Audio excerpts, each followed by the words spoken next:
63.2. Upon seeing these two important figures, their appearance was roughly as Shen Lang had imagined.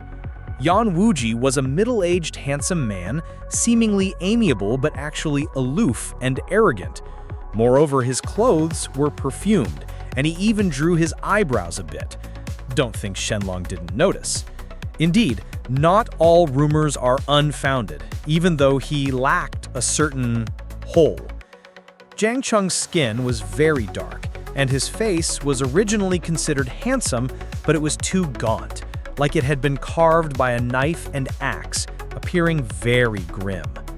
Moreover, this person was exceptionally silent and spoke little, with only a pair of eyes as sharp as an eagle's.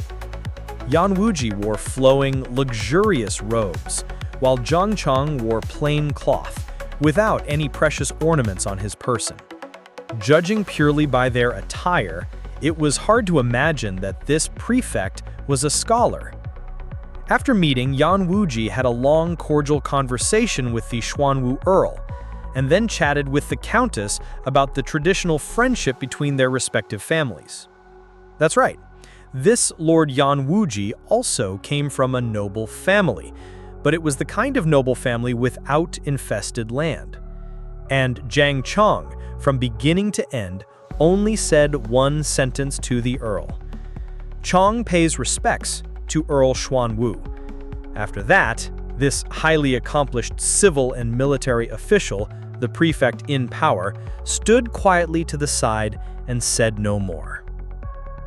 Longer, come and pay your respects to Mr. Yan and Prefect Jiang, the Earl called out. Shen Lang stepped forward and gave a slight bow with cupped hands. These two were class enemies. His father-in-law needed to be meticulous in all aspects, but he, Shen Lang, was still a minor figure at this moment, so his attitude didn't matter. A perfunctory greeting was enough. Would the other party be nicer to you just because your attitude was good? Impossible. As Shen Lang was a son-in-law, the two important figures would not specifically acknowledge him. Yan Wuji smiled reservedly, Jiang Cheng nodded, and then they ignored Shen Lang. This was a normal attitude. Next, the Xuanwu Earl invited the several important figures into the Earl's Mountain for a grand banquet. At this time, Shen Lang merely buried himself in eating, at most drinking some sweet rice wine. While eating, he observed Mulan's alluring waist and hip curves. Unconsciously, he ate even more. Mulan had no way to deal with her hooligan husband. She could only pretend that nothing had happened. What? Shen Lang coming out to recite poetry or couplets, showing off and slapping faces? Completely non-existent. These two important figures, one a third-place scholar and one a first-class scholar, would they specifically come to test the knowledge of a son-in-law? Overthinking it. Xuanwu Earl, 20 years have passed again, Yan Wuji said. As soon as these words came out, everyone put down their chopsticks, because they were getting to the main topic. Yan Wuji said, Governor General Zhu Rong sent me here this time to ask one question. Regarding the dispute over Golden Island infested land, what are Xuanwu Earl's plans? Can the Governor General's mansion mediate a peaceful resolution? This was the purpose of the two important figures' visit. The dispute over Golden Island infested land concerned a conspiracy by a certain monarch many years ago. The history needn't be detailed, but in short, the North Jin High Earl believed that Golden Island belonged to him, while the Xuanwu Earl's mansion believed that Golden Island belonged to the Jin family. The two families almost beat each other's brains out over this, disputing for over 100 years. No one could clearly win this lawsuit. Both families could list 100 pieces of evidence for their inviolable ownership of Golden Island. Finally, the previous generation's monarch issued an edict. Golden Island would have a 20-year cycle, with both sides undergoing civil and military contests. Whoever won would have the right to the infested land for those 20 years. If it were an ordinary small island, it wouldn't matter. The key was that Golden Island had extremely high-grade iron ore, along with other minerals. Whoever obtained the right to develop this island would increase their annual economic income by at least 30%. 20 years ago, the Xuanwu Earls Mansion lost, suffering a major resource loss, which truly felt like a blow to their very foundations. The current financial crisis of the Earls Mansion, apart from having a huge parasite like Shuban Wu, the loss of Golden Island was an even more direct cause. It could be said that after losing Golden Island, half of the Xuanwu Earls Mansion's backbone was broken. The Xuanwu Earl said, "Then what is the Governor General's intention?" Yan Wuji said, "The Governor General said that harmony is precious. Divide Golden Island in two. The north half belongs to the Jinhai Earls Mansion, and the south half belongs to the Xuanwu Earls Mansion." As soon as these words came out, the Xuanwu Earl was immediately enraged. Did they think he was an honest person who was easy to bully? Everyone knew that the main mineral resources of Golden Island were all in the north half. The south half only had large areas of saline alkaline land and sandy beaches, and large forests. However, despite his inner fury, the Earl would not refuse directly. He simply raised his wine cup and said, "Drink, drink." Yan Wuji, of course, knew this would be the outcome, so he said nothing further. He represented the Governor General in expressing an attitude, signifying that he had already tried to mediate. As for the rest, he had no objection if the Xuanwu Earls Mansion and the Jinhai Earls Mansion wanted to fight it out, and the more brutally they fought, the better. Next, the banquet entered garbage time. Everyone wasn't very familiar, and they were still class enemies, so there was no need for pleasantries. The Xuanwu Earl was not the kind of person who was good at socializing and smooth with everyone.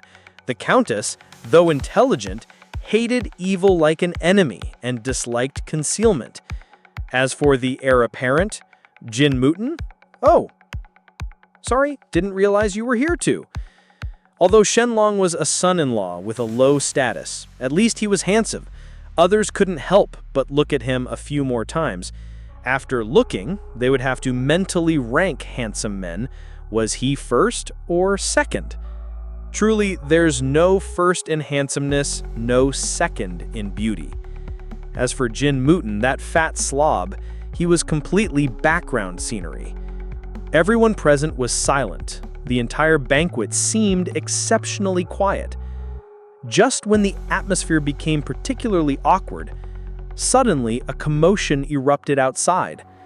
Faintly, everyone could be heard shouting, "Hand over Shen Lang! A life for a life! Hand over Shen Lang! A life for a life!" Shen Lang could only let out a breath, feeling energized. Finally. The show is finally here. I was practically falling asleep waiting. Absolutely awesome. The show begins. In ancient China, after the Sui dynasty abolished prefectures for Zhou, prefectures are provinces, there was no official position of Taishu, prefect. The position of Governor General only appeared in the Ming and Qing dynasties. Before that, similar high-ranking officials were Zuanfushi, Jiedushi, Zhou Mu, etc.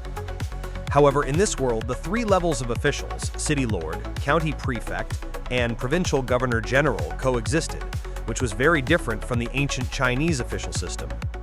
One can only say that our great Yan dynasty has its own national conditions. However, Shen Lang could roughly understand the reasons behind it. Firstly, the martial power standard in this world far exceeded that of ancient China, so the most outstanding talents were often proficient in both civil and military arts. This led to a situation where civil and military official positions were difficult to completely separate. Secondly, various countries had a large number of enfeoffed nobles. For local officials to suppress these long-standing nobles, they needed military power. Therefore, military and civil powers were also difficult to completely separate. In the evening, the Xuanwu Earls Mansion welcomed two important figures: the envoy from the Tiannan Province Governor General's Mansion, Assistant to Governor General Zhu Rong, Yan Wuji, the Tiannan Province Angring River County Prefect, Zhang Chong. Accompanying personnel included Xuanwu City Lord Liu Wu Yan, former Xuanwu City Lord Zhang Beiyan, and Xuanwu City Garrison Commander Zhang Jin. To show welcome to the two important figures, the heir apparent Jin Mutong and the Earl's Mansion's young lady Jean Mulan personally led 200 cavalry 20 li out to greet them. Then the Earl, accompanied by his wife, Shen Lang, and a group of others, welcomed them at the entrance of the Earl's Mansion. This was also Shen Lang's first appearance at such an important occasion as the Earl's son-in-law. Before this, Shen Lang had done detailed homework on these two figures, Yan Wuji and Zhang Cheng. Yan Wuji, male 53 years old. Third place in the Yue Kingdom's imperial examinations. Awesome or not, impressive or not. Yue Kingdom was also a large country with a population of nearly 20 million. He was able to rank third nationwide. Such an impressive person should have been a high official himself. Why did he become Governor General Zhu Rong's assistant? Because his family committed a crime. Yan Wuji was implicated, and after being forced to leave officialdom, he organized a library and taught for 10 years, becoming famous throughout the entire Yue Kingdom. Later, he was noticed by Governor General Zhu Rong, who visited him 3 times before he finally agreed to become the Governor General's assistant. This person was extremely trusted by the Governor General. His every word and action outside could represent Governor General Zhu Rong's will. Many people even said that it's better to offend the Governor General's son than to offend Yan Wuji. It's like saying it's better to offend Ma Yingju than to offend Jin Putong. Some people also said that Yan Wuji was Governor General Zhu Rong's sleeve. What this meant, Shen Lang, such a pure and handsome man, did not understand. As for Prefect Zhang Cheng, he was also absolutely an awesome person, a super awesome person. His father was a military official, and he himself was proficient in both civil and military arts. On horseback, he could lead troops to battle. Off horseback, he could govern a region's populace. For the past 20 years, he had traveled around serving as city lord for 5 terms. In each term, he achieved brilliant military exploits, but he always lingered, and his official career was not smooth. No choice, a widow sleeping, no one pushing from behind. But a battle 3 years ago made his name shake the entire Yue Kingdom, and from then on he was favored by the monarch and the Zhu family, skyrocketing to prominence. At that time, he served as the city lord of Wangya City in Eastern River County. In the past 100 years, who was the prefect of Eastern River County? No one knew. But mention the Eastern River Earl's Mansion, it was famous far and wide, feared by everyone. Almost everyone believed that the Eastern River Earl's Mansion was the true ruler of Eastern River County, an indigenous emperor for hundreds of years.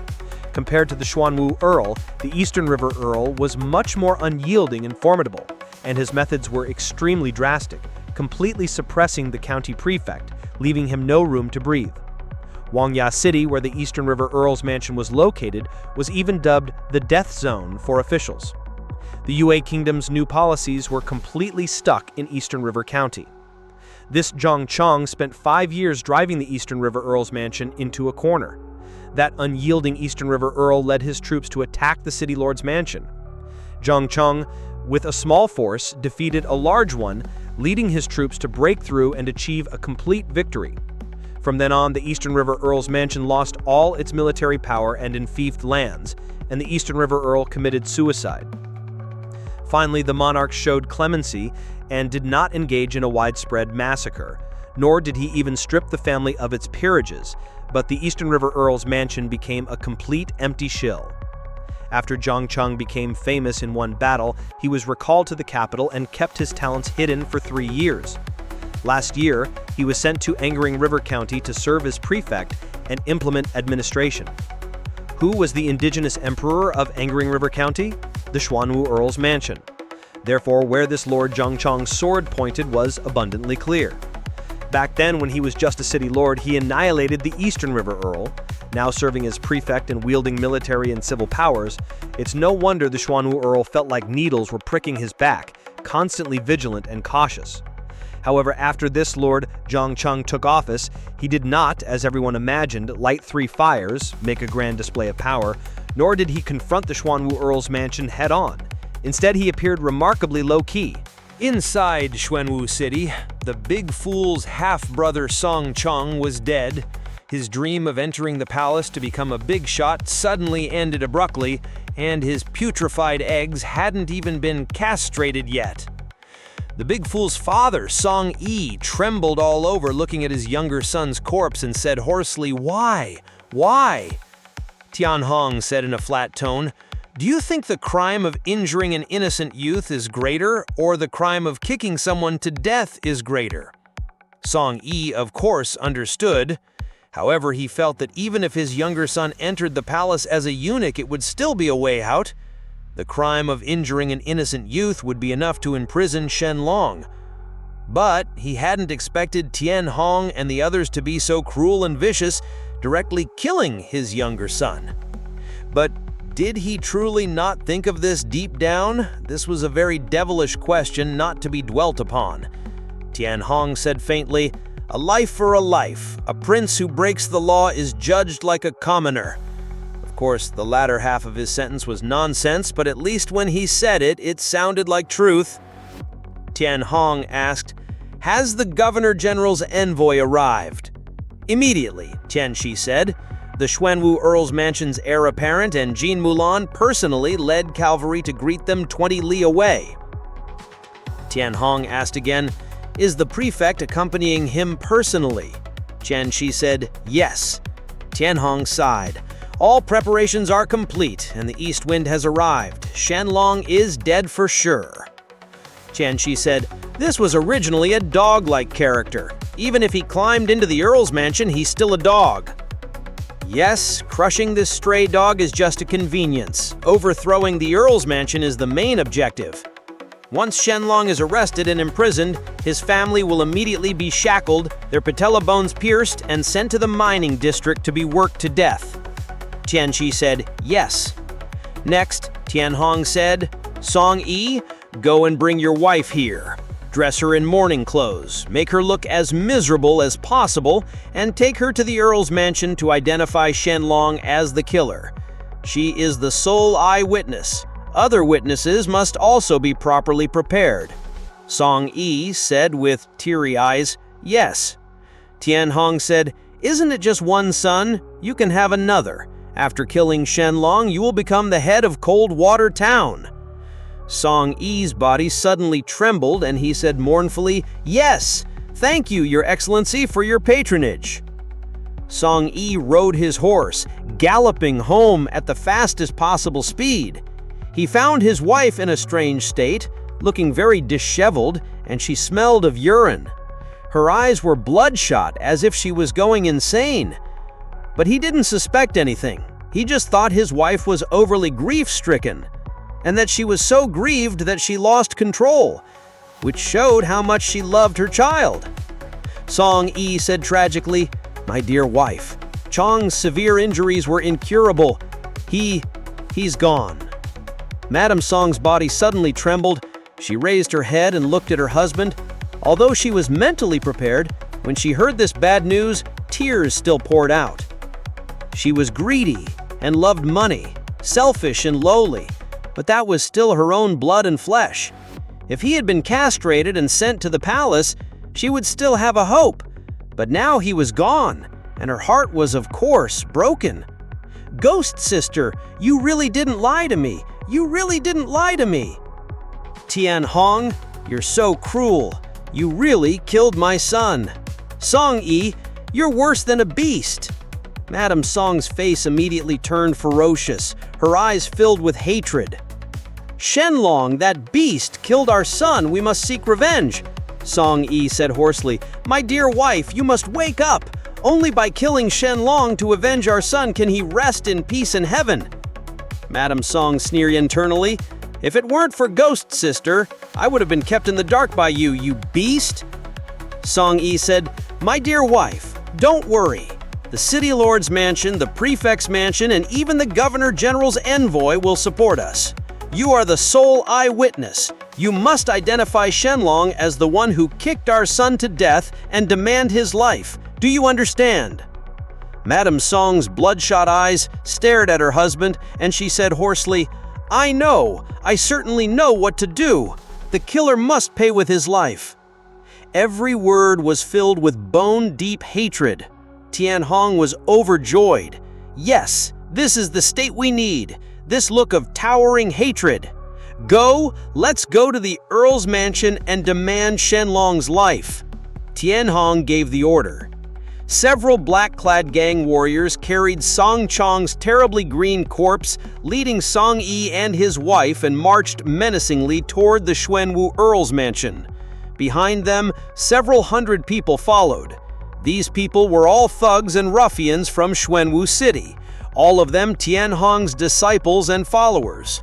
Along the way, many curious onlookers and ignorant commoners also joined the procession. Several hundred people quickly swelled to 1,000 or 2,000.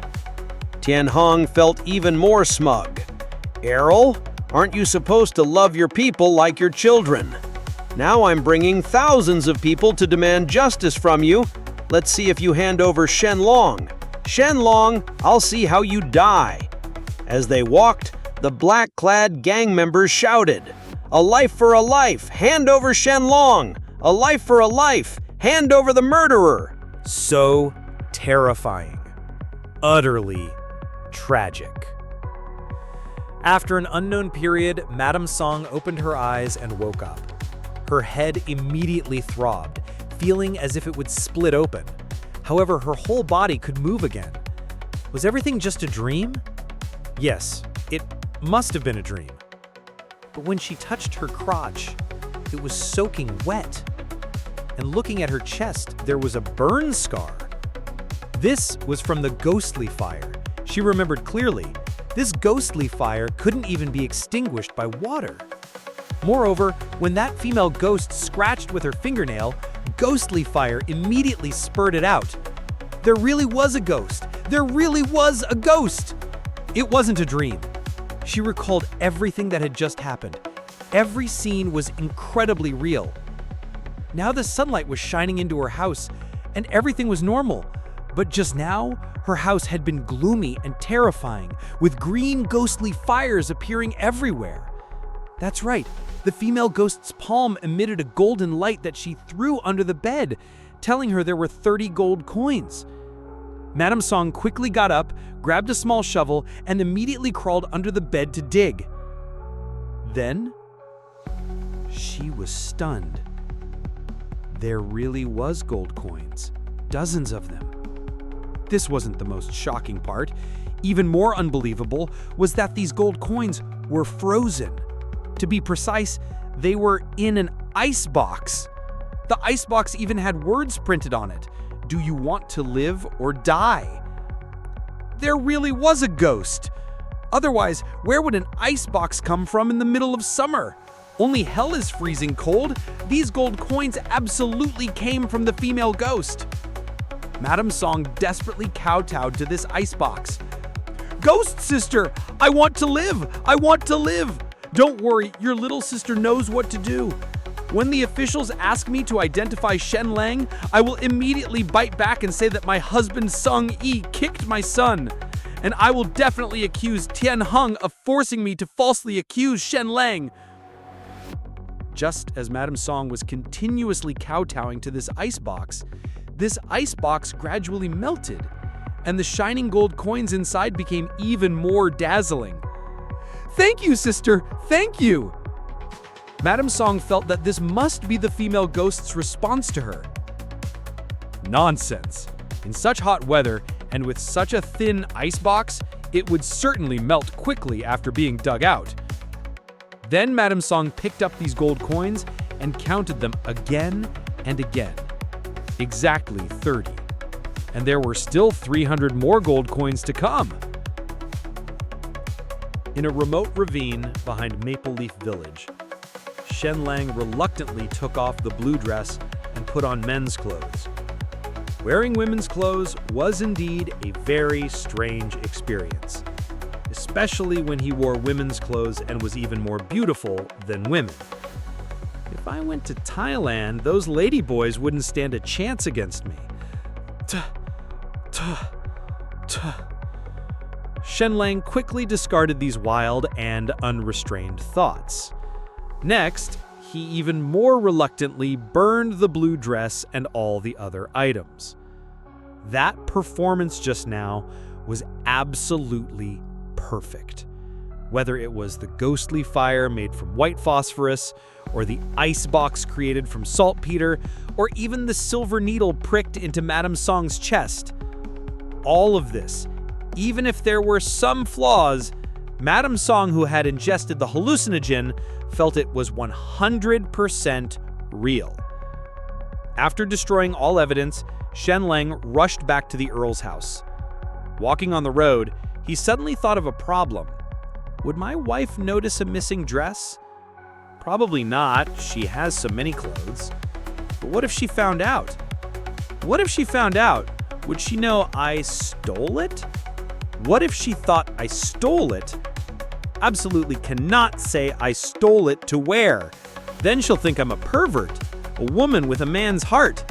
It would be embarrassing to become like sisters with her. How should I explain it then? I can't possibly say, "My dear wife, I couldn't help myself with you, so I stole your dress to do unspeakable things. After getting your dress dirty, I burned it to destroy all evidence." If I did that, wouldn't my image as Shen Lang be ruined?